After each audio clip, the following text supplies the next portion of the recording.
Kia ora Rotorua, I'm Steve Comber. Welcome to the Tuesday night edition of City News. Just ahead, Arthur Bristow has failed to get his 6-month jail term reduced.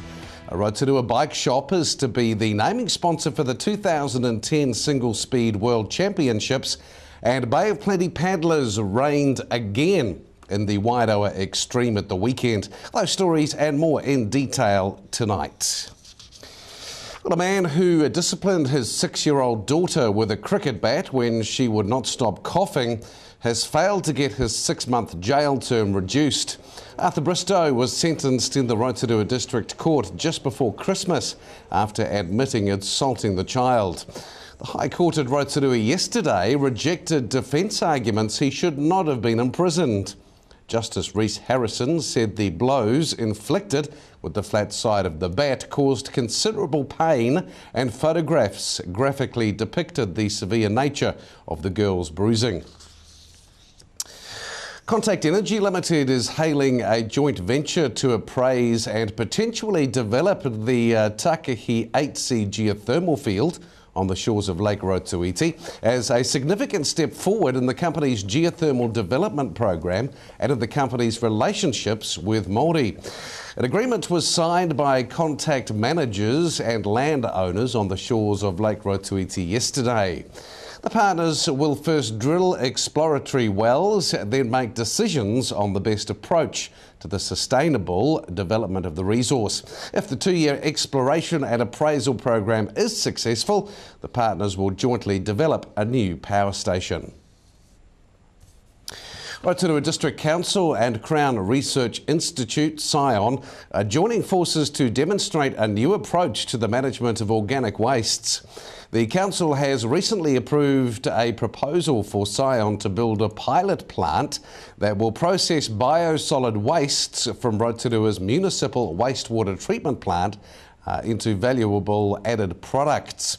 Scion's Group Manager of Sustainable Design, Dr. Trevor Struthridge, says it's an exciting regional initiative that could be applied in other centres.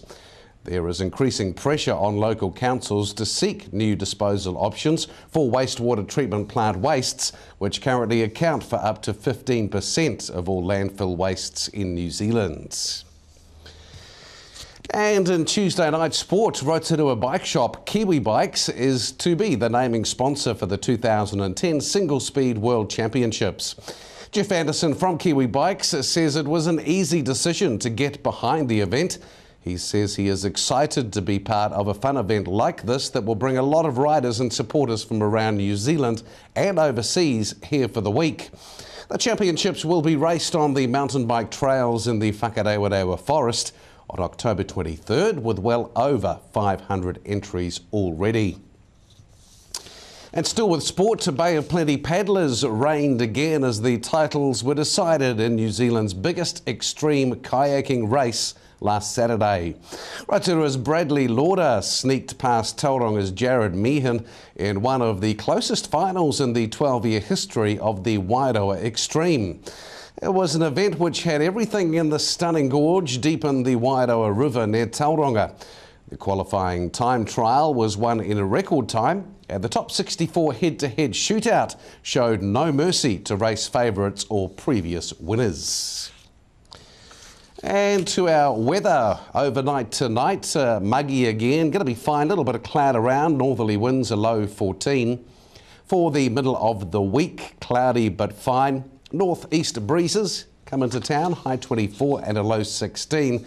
A longer range through to Thursday for Rotorua, a bit of cloud increasing, rain possible by Thursday with light winds, a high 23 and a low 14. Marine forecast for Lake Rotorua, the middle of the week we're forecasting northeast winds around 10 knots and mainly fine weather, short and sweet for the lakes.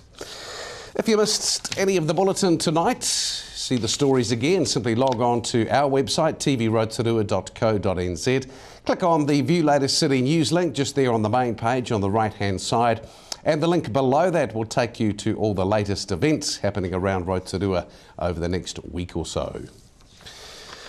Well, don't go away. We are back earlier on today. I did catch up with Dr. Kate Mills. Also, Melissa Gordon explains more about the green prescription And Dr. Jim Miller talks flu vaccine. City News continues right after this break.